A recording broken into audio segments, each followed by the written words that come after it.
A celebrity is a person who is celebrated by his people. Uganda is a country that is celebrated by its people. Join us on www.celebrateuganda.com and celebrate the Pearl of Africa with us. Aposo manyo yagala genda era naffe twagala otusibula naye bannayuganda aposo kye baagala kati eriyo batemedde novaayo kati twagala ku kinyusi ekiri e Uganda right now. How can Uganda get their country back from the one? Chimiridde ku bintu River Nile gye nabadde njogerako. River Nile evaawo n'esaasana n'egenda mu mawanga amalala. Kati Mukama n'agamba bw'ati. Kiri mu byawandiikibwa, I think kiri mu kitabo kya Ezekiel. N'egamba ngenda kusitula abasabi abanaasabira amawanga nga bava mu lubuto lwa Africa. Olubuto lwa Africa lwero ensibuko ya River Nile weeva. Nti okusaba okwo n'okunoonya Mukama n'okuyaayaana kulyoke kuve mu Uganda nga ekusaasana mawanga amalala. Kakati ekyo era bintu byonna bye muzze mukwatako media, emizannyo, okuyimba, ebyo byonna biri wamu. Jjukira nti buli Katonda we yasimbanga essira wavaawo ebintu bingi. Oba ojjukira nti mu America gospel yatandika n'asitula n'ebintu ebirala, n'asitula blues, R&B, n'asitula reggae, n'asitula hip hop. Naye era ne banoonya engeri gye basobola okukola mu kagundi kaabwe ako kakiriki akabalwa kafera ne bakyusa ebintu ate ne biyamba bo mu kifo ky'okuyamba ffe.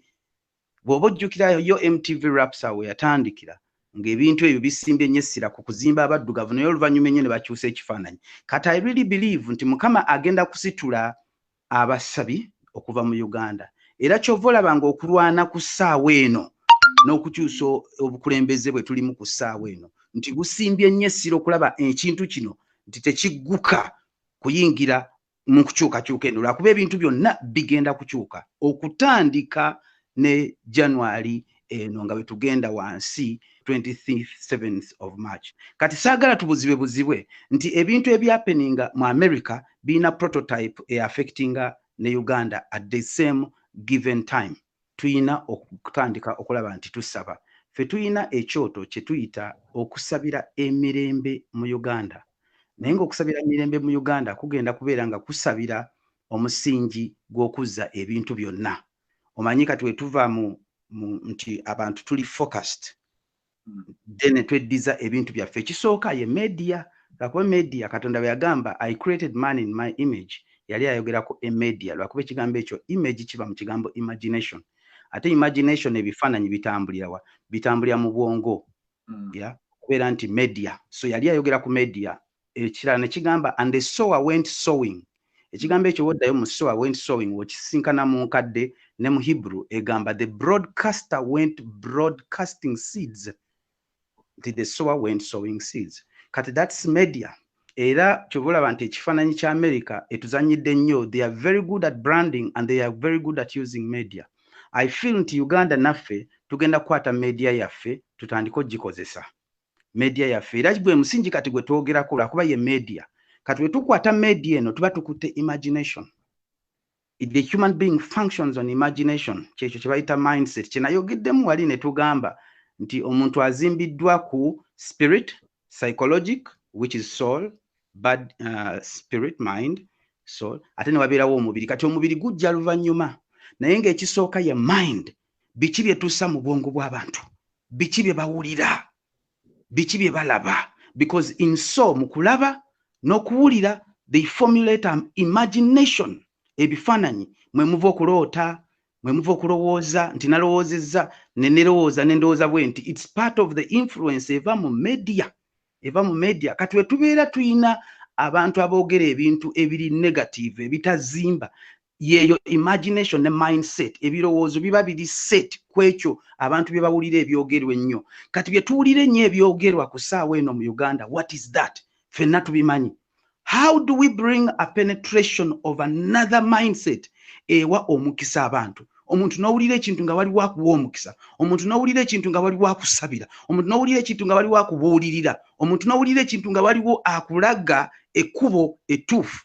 then your inspiration, how you do things, how you think, how you meditate, will also flow in the same frequency. Nzera kati tubadde tuyina ebintu bye tukola naye olwokubanga tubadde mu bya media bino for a while naye lwakubanga tukola ebintu bingi, tuzimba community, tukolakola n'ebintu ebirala, naye nga mbadde nninzeeyo nti ekintu kino tujja kigabana, we shall share it. Mukama n'aŋŋamba nti kaakati ekizibu ekiguddewo mu Uganda kiguddewo omulyango, tigugenda kuforcinga buli munnayuganda twegatte, lwakuba bannayuganda tubadde tuyina obusobozi bungi nnyo.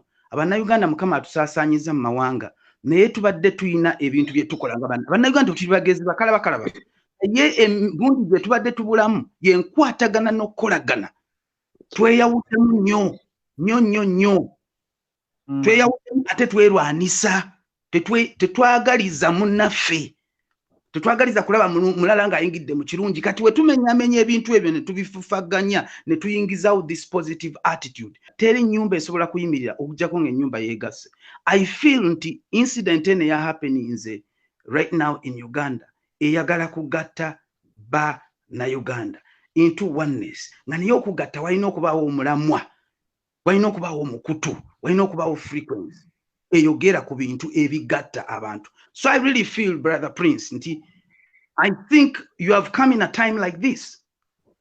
One thing I've started with the social media, ndabye nti social media atandika buli kintu kyotandika nakyo otandika na kuzanya yalwa kuba oba oyiga kiyige, amasimu we gajja gana agagundi agaseerera, abantu ne tuzanyisa, abasinga tuzanyisizza era tukyazanyisa paka kati tetunaziyiga zikozesa bintu by'amakulu. So manyi everything we begin with tutandika na kuzanya. Social media abavubuka abadde ba blogging awo batandise na kuzanya, ng'oli addoko n'avuma naye nga he has power to influence a positive crowd into a positive direction. Naye nga the way he's using it is for negative. Lwakuba atali mu kuzanya, anyumirwa abantu 1000 bandaba n'ayogera ebitaliyo n'ebiriyo n'ebitanyuma n'ebinyiiza n'ebitazimba. So kati nayeffe kati oluvannyuma ennyo ebintu ebizze bikaawa nga tulaba nti ebintu ebyogerebwa ku media kuno ate biyina influence nene mu ggwanga lyaffe. Tandika okujja nga tukiyiga mpola. Nze kati olaba lwaki nze nvayo nenkunoonya, lwaki nkunoonyeza neŋŋamba njagala kubeerako ku mukutu gwo ate naawe nonnamusa. Lwaki? Because you had that mind. Tozze kuzannyirako ng'abalala bazannyazannya, tozze kuvumirako oba tozze kufuula kutambuza katale konoona balala, naye ozze kulaba how do we join our hands and different brains and connect and combine and build our nation and encourage our nation and heal our nation. Yeah? So this is the thing. Naye ng'ebintu we tuddayo ne tutunuulira nti omuntu ffenna tuyina omwoyo, tosobola kubeera ng'oliisa buliisa mu mubiri. Tuyina emmeeme, tosobola kubeera ng'oliisa buliisa mmeeme yokka, naye ate tuyina n'omubiri. Kati omubiri guno olumu guyina ebyetaago bingi, ate olumu ebyetaago bino bitujja ku mulamwa. Naye omulamwa ne tutandika okulaba omulamwa bye bino. Brother njagala nnyo the brother in the glasses, Jovan, yes, bakuta Jovan, brother Jovan, yes. Ebigambo byogedde birungi nnyo, you know, not most of the time nti otuula ku mukutu guno n'owuli abavubuka nga boogera ebintu ebiri ku mulamwa ebizimba mu ngeri eyo, ya nobeera nga n'ebintu by'osoma n'abantu b'oyogerako b'okwotinga bintu bya mulamwa. Olaba akantu ako, we are missing this and we are really lacking this. And I feel nti eno media yegenda okubeera influence. I really believe nti waliwo flow omukisa gwa Katonda okugenda okubeerawo. Genda ku opening up channels and frequencies ezigenda okubeeramu abantu abakola ebintu nga bali their blessings ezigenda okuflowing in that area. Nti abantu abakola ebintu ebiri positive, they are needed on the platform. Kati waliwo platform ate era endala abantu gye batannayiga nti mu lockdown eno etwaffectinze nnyo abantu abakola business oba bakola media atali ku mulamwa. Nti bw'otunuulira lockdown eno tuyinza okulaba nga lockdown eno ebadde against us, naye nga lockdown eno ebadde against the negative to uplift the positive. Ebadde against the negative to uplift the positive. Kakati right now in this time woba oyina business nga tebuilding people's positive nature in them, businesses zitandise okugwa. And as we go further, je tutambula mu maaso, businesses zonna ezina twist nga teyamba bantu, eyamba the selfish gain oyo omuntu oyo akola ebintu ebyo by'amagendo, zigenda kufa, zonna zigenda kugwa. Kati bano abayimbi abali mu Uganda bakyayimba ebiyimba ebikunamya abakazi n'abasista baabwe ne babafuula bamalaaya. Abayimbi abo bonna bagenda kuva katale. Kati bayinza okulabaza enti dictator atulwanisa, simanyi biki dictator abalwanisa, naye ayina byakola ebimu ebikuba omuggo abantu abakunamya basista baabwe. Kati kyovula lwaki olowooza nti ffenna tuzze ne tutandika okulaba nti omuvubuka ono Bobi Wine ali ku mulamwa, kiki ekimutadde ku mulamwa? Nyimba zirimba bintu biri positive. That was his first step he made through media. Kati weyabiyimbiranga nga bano abayimbi abalala bamutunuli bagamba naye ono tali ku mulamwa, laba byeyimbya ebyo birina akatale wano. So tebamanyi nti ye kyazimba kiri mu maaso eri nga bo balabira wano mu byenfuna bakunamizza abakazi bayimbye. Abantu abo bonna tebakyayina mulamwa gwe bagenda kuyimirirako na mukutu gwe bagenda kuyimirako na platform, bonna bagenda kuvaawo, bagenda kuzikirira baveewo. Ebintu ebizimba zezino era brother Prince nze kankubuulire, okimanyi nti buli wooleeta ekintu ekirungi kitandika okuchallenginga abantu abakola ebibi, olumu ne bavaawo oba ne bakyusa nabo ne bakola ekintu ekiki. Era Bobi Wine kyalese mu bayimbi akoze abayimbi n'ajjawo abayimbi ne batandika okuyimbyawo. Kati buli omu agezaako okulaba nti ali challenged, ali very inspired ne message ya Bobi Wine. Simanyi oba okitegeera. Kati ne media kyekyo kye tukola brother Prince, toggwamu maanyi, nze nzize kugamba toggwamu maanyi okubeera nga gwosobola okuba Apostle Ngabo platform. Kankubuli abantu bakatonda gye bali, si buli omuntu yeetunze. Gye bali abalinga ebiso ogenda balaba. Lwaki? Lwakuba babadde mu mpuku nabo. Babadde mu mpuku nga balinze abantu aboogera ebintu ebiri ku mulamwa, balinze empewo ezitambuza ebintu ebiri positive. Si buli kimu nti kyayonooneka, naye nga mulimu abagaze, naye nga mulimu abalamu. So tugenda kuvaayo abantu abalamu, abantu abagala okukulamu, abantu abagala enkyukakyuka eziri positive, baagala kuvaayo, baagala platform. Naye ani atemedde platform eyo empenda? Ani ayimiriddewo as a director to direct, to govern, to lead? Hallelujah. Amen. Na Sala wewe watu wali na question kamale ne Sala eno tusabe osibule. Mukama Taata tukwebaza mu linnya lya Yesu nti kyotandise okitandika na mukisa ate n'okimala nga kimeruka kibala ebibala. Right now nsabira Father God brother Kimbugwe, nsabira ne audience baddewuliriza, ate nsabira na buli omu ayogedde ateesezza. Okuteesa kuno okubadde kulungi nnyo, era nsaba nti obuntu bwe buti bwe tulina okusharinga ne buzza emitima gyaffe, ne buzza emmeeme zaffe, ne buzza emyoyo gyaffe, ne buzza n'okutegeera kwaffe n'emibiri mu ekyo ekintu ekiramu, lwakuba ebintu bye twogerako bizimba. Mukama Taata nsaba omuwa omukisa, ate guno omukisa gw'otandise Mukama gubutikire ne Uganda, lwakuba twogera nga twogera eri eggwanga lyaffe maama Uganda, olubuto lw'ensi, ebibala ebibereberye ebyensi, nga tugamba Mukama tujje mu bufuzi, tujje mu busibe, tujje mu bituziyiza kyekino ekiseera. Mukama yandazze n'angamba nti after this session